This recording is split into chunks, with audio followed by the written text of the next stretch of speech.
Hello everyone, my self सुमन मौर्य और आप सभी का बहुत बहुत स्वागत है रसायन हब अकेडमी में, जहाँ पे आज हम लोग डिस्कस करने वाले हैं बायोमॉलिक्यूल्स का यूनिट, जो कि बेसिकली है तो बहुत ही छोटा सा यूनिट, लेकिन जनरली इस एग्ज़ाम्स में आपको 4 मार्क्स या 2 मार्क्स के क्वेश्चंस देखने को मिल जाते हैं। तो ये मुश्किल से आपको 2-2.5 घंटे में आप इसको आसानी से कवर कर सकते हो। ठीक है, तो आज हमारा जो मेन टॉपिक रहेगा बायोमॉलिक्यूल्स में वो रहेगा अमाइनो एसिड्स का। और अमाइनो एसिड्स में भी हम इनके सारे जितने भी अमाइनो एसिड्स होते हैं नेचुरली अकरिंग, उनके स्ट्रक्चर्स को देखेंगे। ठीक है, तो हमारा जो टॉपिक है आज का वो है बायोमॉलिक्यूल्स।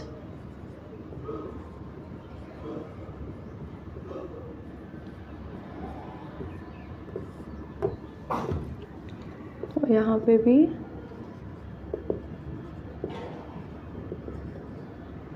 अमाइनो एसिड्स हैं। अब देखिए अमाइनो एसिड्स के बारे में थोड़ी पहले बेसिक बातें जान लेते हैं कि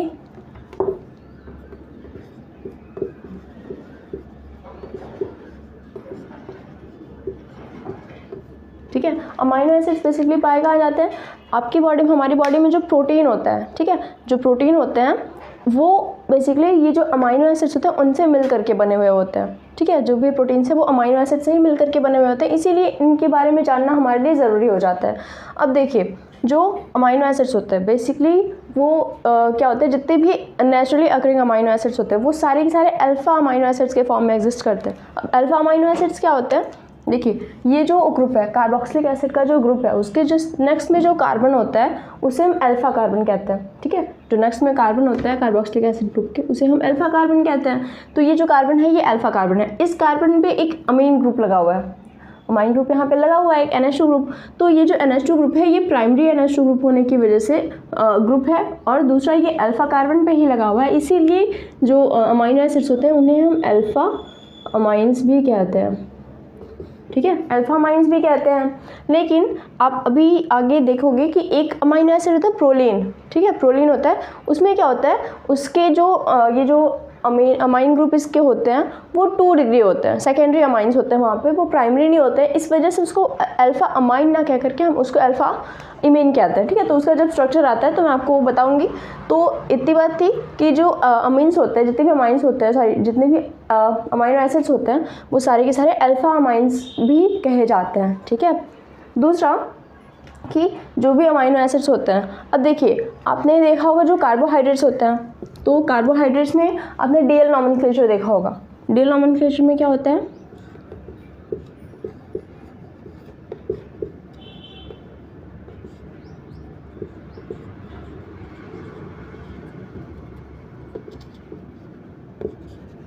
इसको आप कहते हो डी ग्लिसरल्डिहाइड।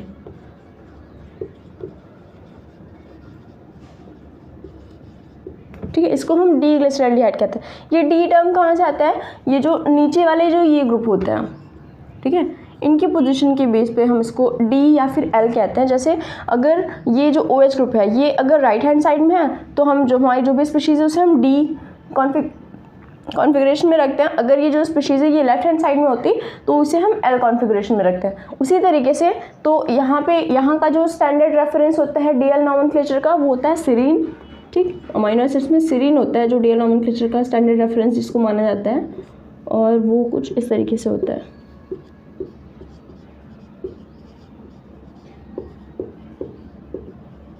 ठीक है, सीरीन होता है। अब देखिए अगर ये NH2 ग्रुप ये राइट हैंड साइड पे होता तो क्या होता, ये जो हमारा अमाइनो एसिड होता वो डी कॉन्फ़िगरेशन में होता, लेकिन चूंकि ये जो NH2 ग्रुप है वो राइट हैंड साइड में लेफ्ट हैंड साइड में होता है, इस वजह से जितने भी हमारे अमाइनो एसिड्स होते हैं वो सारे के सारे एल कॉन्फ़िगरेशन में पाए जाते हैं। ठीक है, तो जो नेचुरली अकरिंग अमाइनो एसिड्स होते हैं वो हमेशा ही आपको एल कॉन्फ़िगरेशन में मिलेंगे। ठीक,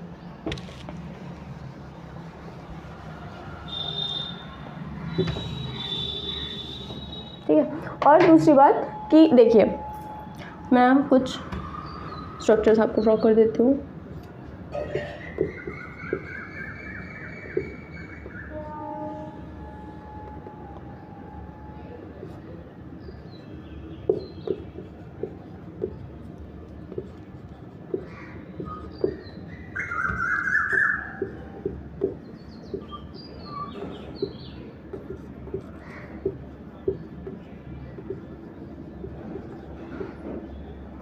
ये आपका हो गया, फिर से सेरीन मैंने लिया, और ये होता है सिस्टीन, ठीक है, ये आपका हो गया सिस्टीन। अब देखिए एक तरीका होता है, ये जो मैंने स्पीशीज़ ले रखी इनका हम आर एस नॉमेनक्लेचर भी करते हैं, ठीक है। तो जब इनका हम आर एस नॉमेनक्लेचर करते हैं, मान लो मैंने सेरीन का नॉमेनक्लेचर करना चाहता हूँ, आर एस नॉमेनक्लेचर हम कैसे करते हैं, उनको जो जिन एटम से ये जो कार्बन कनेक्टेड होता है उनकी प्रायोरिटी डिसाइड करते हैं, उनके एटॉमिक नंबर के बेसिस पे या फिर एटॉमिक मास के बेसिस पे। तो यहाँ पे अगर हम प्रायोरिटी डिसाइड करना चाहें तो सबसे पहली प्रायोरिटी कहाँ पे जाएगी, NH2 ग्रुप को जाएगी, सेकेंड प्रायोरिटी यहाँ पे COOH ग्रुप को जाएगी, और थर्ड प्रायोरिटी CH2OH को जाएगी। अब देखिए इसका रोटेशन देखिए किस डायरेक्शन में, इसका रोटेशन क्लॉकवाइज डायरेक्शन में है। क्लॉकवाइज डायरेक्शन में जब रोटेशन होता है तो वो आर कॉन्फिगरेशन होता है, ठीक है, तो वो आर कॉन्फिगरेशन होता है। बट ये जो H है, ये जो हाइड्रोजन ग्रुप है, वो हॉरिजॉन्टल पोजीशन पे लाई कर रहा है। अगर वो हॉरिजॉन्टल पोजीशन पे है, वर्टिकल पे होता तो ठीक है, वो आर कॉन्फिगरेशन ही होता। बट अगर वो हॉरिजॉन्टल पोजीशन पे है तो उसका जो कॉन्फिगरेशन आ रहा था उसे चेंज करके हम एस कर देंगे। जैसे अगर आर आ रहा है तो यहाँ पे हम एस कर देंगे। तो ये जो स्पीशीज़ है ये एक्चुअल में किस कॉन्फिगरेशन में एग्जिस्ट कर रही है, एस कॉन्फिगरेशन में एग्जिस्ट कर रही है,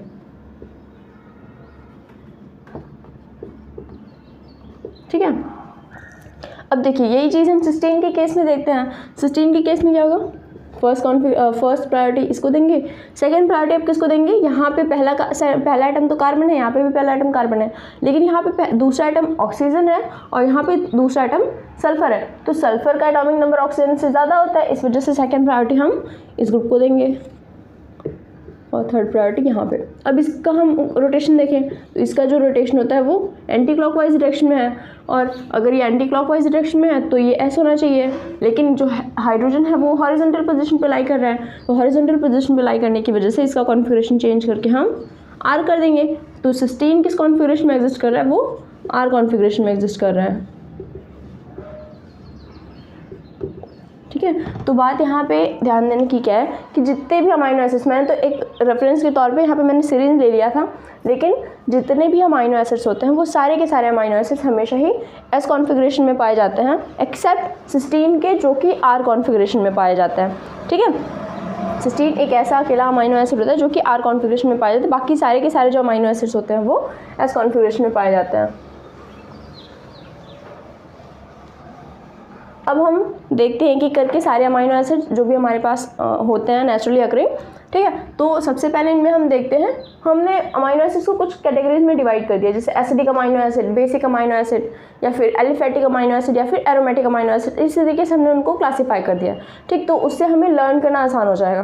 तो यहाँ पर हम सबसे पहले एसिडिक अमाइनो एसिड को देखते हैं,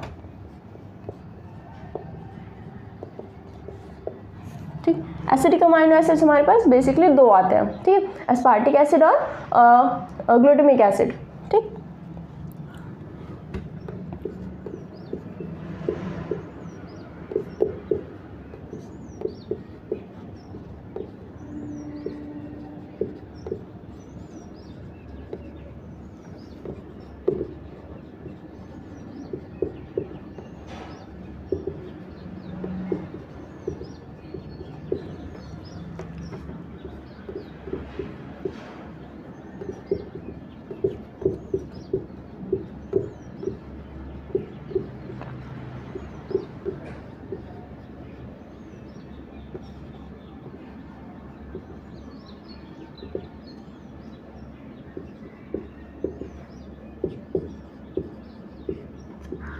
ठीक है, दूसरा हमारे पास हो गया ग्लूटामिक एसिड और पहला है एस्पार्टिक एसिड। अब देखिए यहाँ पे भी ये जो ग्रुप से मैंने बताया कि ये एसिडिक अमाइनो एसिड्स है। एसिडिक अमाइनो एसिड्स में भी सबसे ज़्यादा एसिडिक कौन सा होता है, एस्पार्टिक एसिड होता है। क्यों होता है, क्योंकि देखिए यहाँ पे इसका जो COOH ग्रुप है और यहाँ पे इसका जो COOH ग्रुप है, कार्बोक्सिलिक एसिड ग्रुप है, इसकी डिस्टेंस देखिए, इसकी एसिडिटी कैसे डिसाइड होगी। पहला देखिए दो हमारे पास COOH ग्रुप है यहाँ पे, लेकिन ठीक है पहला वाला तो दोनों में ही कॉमन है, जो डिफरेंस आ रहा है वो दूसरे वाले कार्बोक्सिलिक एसिड ग्रुप की वजह से आ रहा है। यहाँ पे ये जो कार्बोक्सिलिक एसिड है, अगर हम इस H+ को इसमें से रिमूव करा देते हैं तो यहाँ पे क्या चार्ज आता है, इसके ऊपर नेगेटिव चार्ज आएगा। H+ लूज करने के बाद ऑक्सीजन के ऊपर नेगेटिव चार्ज आ जाएगा। तो ये जो नेगेटिव चार्ज है इस नाइट्रोजन ग्रुप, इस अमीन ग्रुप के -I इफेक्ट के द्वारा स्टेबलाइज किया जा रहा है। माइनस आई मतलब इंडक्टिव इफेक्ट, जो कि विदड्रॉइंग इंडक्टिव इफेक्ट के द्वारा ये क्या कर रहा है, इंडक्टिव इफेक्ट के द्वारा इलेक्ट्रॉन को डेंसिटी को विदड्रॉ कर रहा है, अपनी तरफ विदड्रॉ कर रहा है, और उसी की वजह से इसके ऊपर जो नेगेटिव चार्ज आ रहा है उसको वो काफ़ी स्टेबल कर दे रहा है। और इसी के स्टेबलाइजेशन की वजह से ही ये जो कंपाउंड होता है एस्पार्टिक एसिड होता है वो बहुत ही ज़्यादा एसिडिक होता है। सेम फिनोमेना यहाँ पे भी लगेगा कि ये जो H+COH ग्रुप है इसमें से जब H+ जाएगा तो इसके ऊपर आने वाला जो नेगेटिव चार्ज है वो इस नाइट्रोजन की -I इफेक्ट के द्वारा स्टेबलाइज किया जा रहा होगा। बट आपको पता है कि जो इंडक्टिव इफेक्ट होता है वो एक डिस्टेंस डिपेंडेंट फिनोमेना होता है। डिस्टेंस डिपेंडेंट फिनोमेना होने की वजह से अब यहाँ पे देखिए ये जो नाइट्रोजन ग्रुप है इसका इससे डिस्टेंस बढ़ जा रहा है, बट यहाँ पे इससे इसका डिस्टेंस काफ़ी कम है, तो यहाँ पे डिस्टेंस कम होने की वजह से ये उसको काफ़ी अच्छे तरीके से स्टेबलाइज कर लेगा। ठीक है, और इसी वजह से ये जो ग्रुप होता है एस्पार्टिक एसिड होता है वो सबसे ज़्यादा एसिडिक माना जाता है। ठीक है,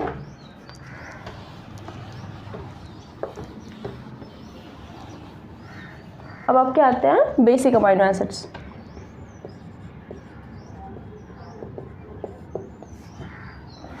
बेसिक अमाइनो एसिड्स हमारे पास 3 तरीके के होते हैं। ठीक है, देखते हैं आपको कौन कौन से हैं।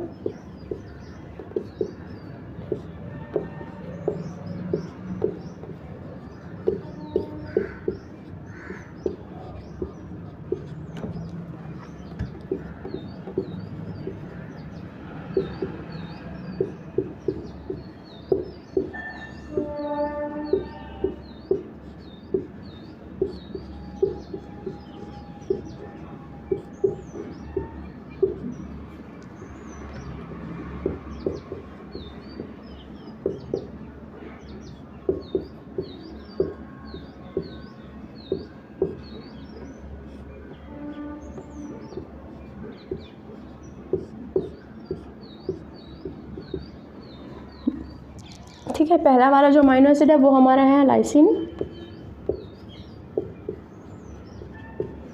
सेकेंड अमाइनो एसिड है हमारा आर्जिनिन।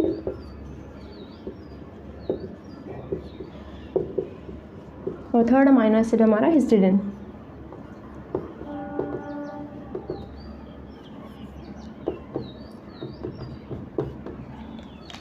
ठीक है, देखिए ये जो आर्जिनिन यूनिट है इसके पास ये जो यूनिट अटैच्ड होती है इसको हम क्या कहते हैं, इसको ग्वानिडिन यूनिट कहा जाता है, इतने ग्रुप को। ठीक है, इसको हम कहते हैं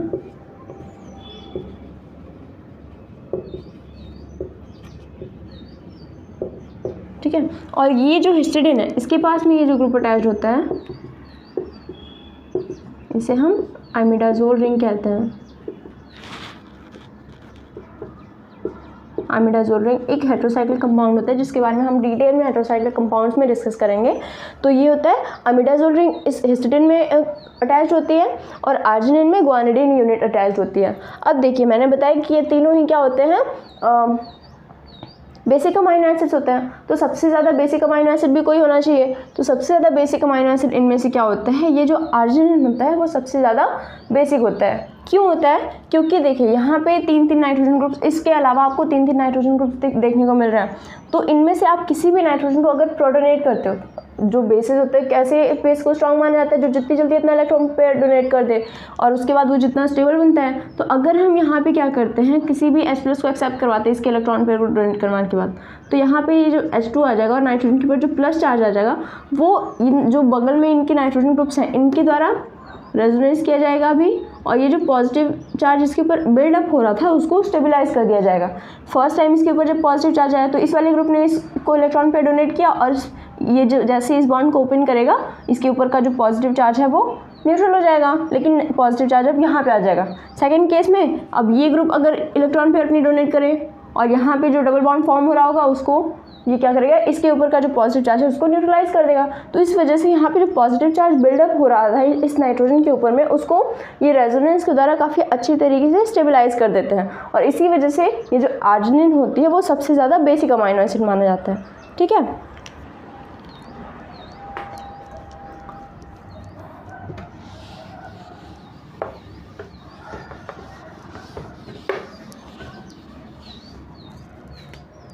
अब आपके आते हैं एलिफैटिक अमाइनो एसिड्स।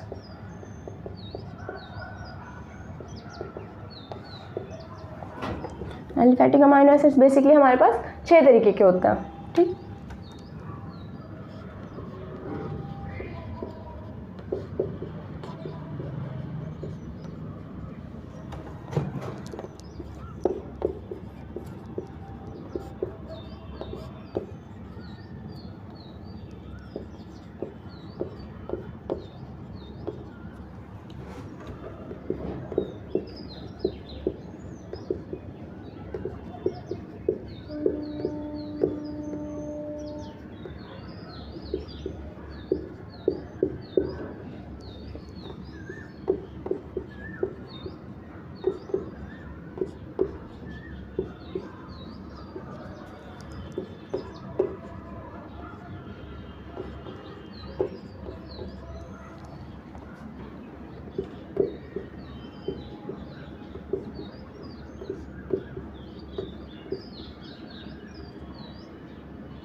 ये जो मॉलिक्यूलर स्ट्रक्चर्स मैं इनके ड्रॉ कर रही हूँ ये बहुत ही ज़्यादा इंपॉर्टेंट होता है, क्योंकि एग्जाम में डायरेक्टली आपको नेम दे करके आपसे पूछा जा सकता है। तो आपको कोई भी अमीनो एसिड का अगर नेम दिया गया है तो उसका स्ट्रक्चर आपको पता होना चाहिए कि एक्चुअल में उसका स्ट्रक्चर है कैसा।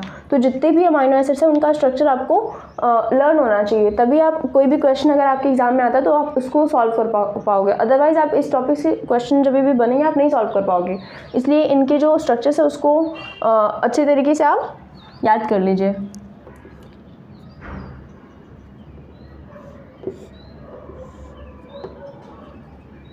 ठीक है, ये मैंने कुछ 6 अमीनो एसिड्स बनाए हैं। अब इनके देखिए, इनका नेमिंग अगर मैं कर दूं तो ये होता है ग्लाइसिन, ये होता है एलेनिन,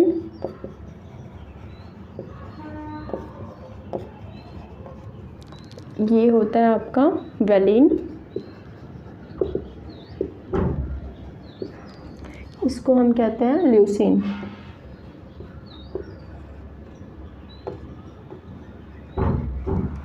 और ये होता है आइसोल्यूसिन, और लास्ट आपका आता है प्रोलिन। ठीक है, देखिए ये सारे के सारे मैंने 6 अमीनो एसिड्स बना दिए जो कि एलिफेटिक अमीनो एसिड्स होते हैं। ठीक, तो अब देखिए इनके बारे में खास बात जानने की क्या है कि देखिए मैंने अभी शुरू में बताया था कि जितने भी अमीनो एसिड्स होते हैं उन्हें अल्फा अमाइंस के नाम से भी जानते हैं, लेकिन ये जो प्रोलीन होता है यहाँ पे जो नाइट्रोजन ग्रुप है वो सेकेंडरी अमाइन पाया जाता है यहाँ पे, इस वजह से इसको अल्फा अमाइन ना कह करके इसको हम अल्फा इमीन कहते हैं। ठीक है, तो ये क्या होता है, अल्फा इमीन यूनिट इसमें अटैच होता है, अल्फा इमीन यूनिट यहाँ पे अटैच होती है। ठीक, तो ये प्रोलीन हो गया। अब दूसरी बात जानने की क्या है कि जितने भी अमीनो एसिड्स होते हैं हमारे पास वो सारे के सारे अमीनो एसिड्स कायरल होते हैं। कायरल होने का मतलब क्या है कि कोई भी कार्बन सेंटर अगर है और उस पर 4 डिफरेंट अगर ग्रुप्स लगे होते हैं, 4 डिफरेंट एटम्स लगे होते हैं, तो उस कार्बन सेंटर को हम कायरल कार्बन सेंटर कहते हैं। बट अगर उस पर 4 डिफरेंट ग्रुप्स नहीं लगे हुए, कोई भी 2 ग्रुप्स रेपिटेशन में लग गए हैं, तो उन्हें हम कायरल नहीं कहते। तो इसी तरीके से आप देखो कि जितने भी अमीनो एसिड्स होते हैं वो सारे के सारे कायरल अमीनो एसिड्स होते हैं। बट जो ग्लाइसिन होता है वो एक अकेला ऐसा अमीनो एसिड होता है जो कि कायरल नहीं होता है। यहाँ पे देखिए 2 हाइड्रोजन रिपीटेशन में लग गया है, इस वजह से ये जो ग्लाइसिन होता है ये कायरल नहीं होता है, ये ए कायरल कहा जाता है। ठीक है, इसको हम ए कायरल कहते हैं। तो ये तो सारे हमारे हो गए एलिफेटिक अमीनो एसिड्स। इनके बाद आते हैं aromatic amino acids.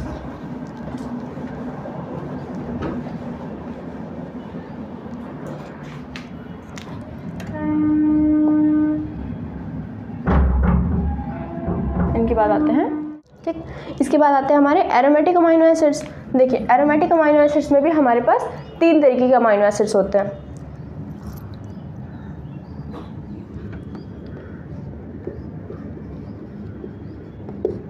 Aromatic amino acids, देखिए एरोमेटिक अमीनो एसिड्स में भी हमारे पास 3 तरीके के अमीनो एसिड्स होते हैं।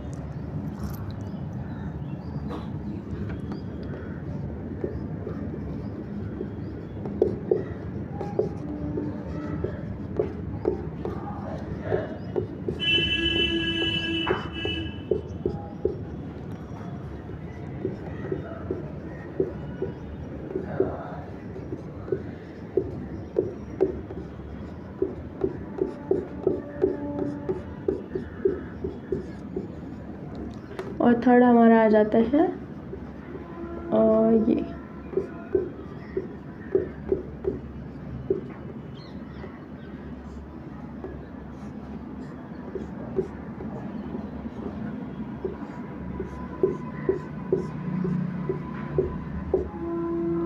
ठीक है। फर्स्ट हमारा अमीनो एसिड है जिसको हम फिनाइल एलेनिन कहते हैं।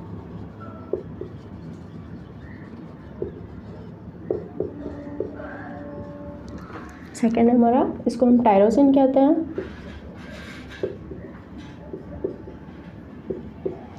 और लास्ट है ट्रिप्टोफैन।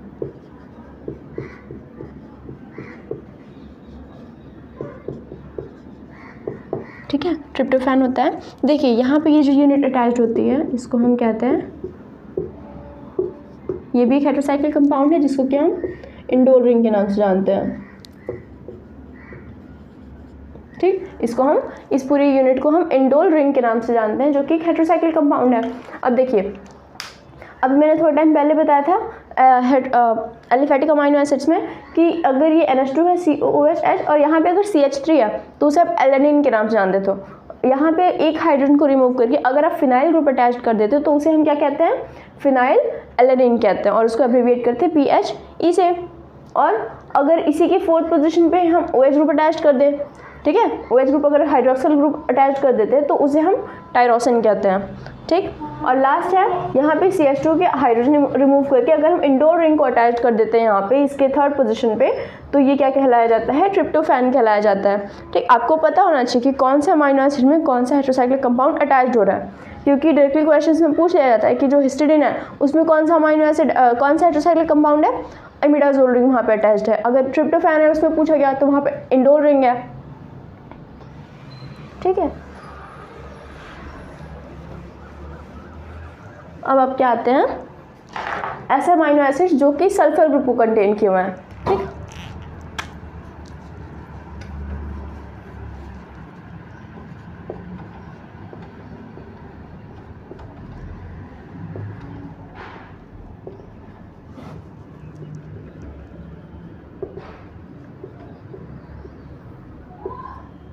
ऐसे अमाइनो एसिड जो कि सल्फर ग्रुप को कंटेन किए होते हैं, तो ऐसे हमारे पास 3 तरीके के अमाइनो एसिड्स आते हैं, ठीक है। देखिए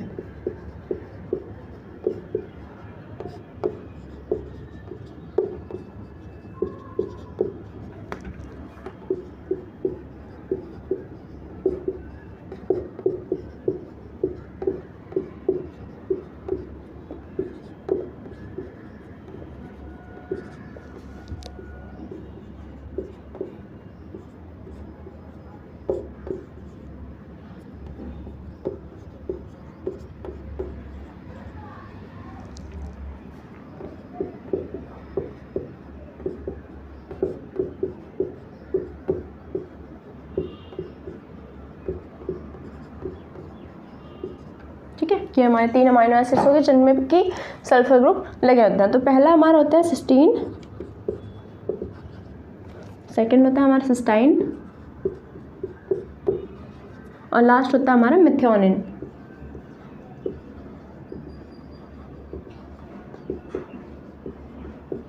ठीक है। इनको हम कैसे लर्न करेंगे, देखिए यहाँ पे मैंने जो सीरीन का मॉलिक्यूल, चलिए अभी वो तो आया नहीं है, यहाँ पे CH2SH हो जाएगा, और अगर इसी का हाइड्रोजन रिप्लेस करके हम इसको डाइमराइज करवा दें इसी ग्रुप को, अगर हम सिस्टीन को ही क्या करते हैं, डाइमराइज करवा देते हैं इसका हाइड्रोजन रिमूव करके, देखिए यहाँ पे क्या है, इसका SH था, H रिमूव करके बस इसी मॉलिक्यूल को अगेन से रिपीट कर दिया गया, तो वो सिस्टाइन बन जा रहा है, सॉरी। और मिथ्योनिन यहाँ पे है, देखिए ये रहा मिथ्योनिन का स्ट्रक्चर, ठीक। तो ये तो सारे ग्रुप्स हो गए sulphur group containing amino acids. मैंने बताया था कि जितने भी अमाइनो एसिड्स होते हैं वो S कॉन्फ़िगरेशन में पाए जाते हैं, अकेला एक ऐसा सिस्टीन मॉलिक्यूल होता है जो कि R कॉन्फ़िगरेशन में पाया जाता है, ठीक है। नेक्स्ट हमारे आते हैं hydroxyl group containing amino acids.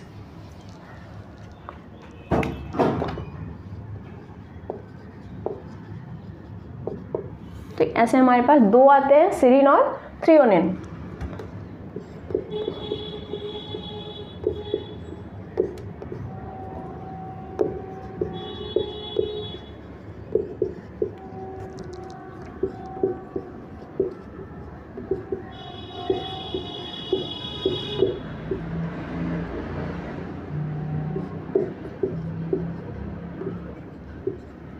ये हमारा हो गया सीरीन और ये होता है हमारा थ्रियोनिन, ठीक है। देखिए सीरीन कैसा है, यहाँ पे जो OH है इसी की प्लेस पे अगर हम SH कर दें तो वो सिस्टीन बन जाएगा, ठीक है। तो सीरीन और सिस्टीन में भी ये सिमिलैरिटी हो गई कि आपने एक स्ट्रक्चर याद कर लिया सिस्टीन का फिर सीरीन का, बस वहाँ पे ऑक्सीजन या फिर सल्फर ग्रुप को रिप्लेस करके आपको एक्सचेंज करना है वहाँ पे। तो अगर यहाँ पे SH कर देंगे तो वो हमारा सिस्टीन बन जाएगा, अगर OH कर देंगे तो वो सीरीन बन जाएगा।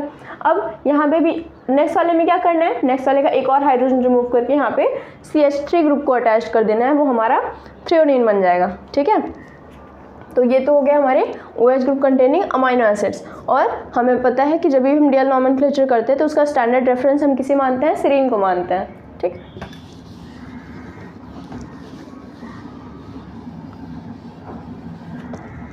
इसकी इसके बाद लास्ट हमारे पास अमाइनो एसिड्स आते हैं जो कि अमाइड ग्रुप कंटेनिंग होते हैं। सबसे पहले मैंने एसिडिक अमाइनो एसिड्स के बारे में डिस्कस किया था। अमाइड ग्रुप में क्या करना है, उन्हीं एसिडिक अमाइनो एसिड्स को हमें अमाइड में कन्वर्ट कर देना है। जैसे अस्पार्टिक एसिड था और ग्लूटामिक एसिड था। अब देखिए यहाँ पे क्या होता है,